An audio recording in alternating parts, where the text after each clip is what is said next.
എന്താ വിശേഷം മക്കളെ? എന്താ വിശേഷം? സുഖല്ലേ എല്ലാവർക്കും?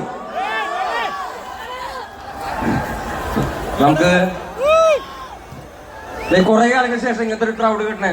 Thank you so much, thank you so much. കഴിഞ്ഞ പ്രാവശ്യം എപ്പോഴും ഇങ്ങനത്തെ ക്രൗഡ് കിട്ടിയെന്നറിയോ? കഴിഞ്ഞ പ്രാവശ്യം കോഴിക്കോട് വന്നപ്പോ, കോഴിക്കോട് എപ്പോ വരുമ്പോഴേക്കും ഇങ്ങനത്തെ ഒരു ക്രൗഡ് കിട്ടും.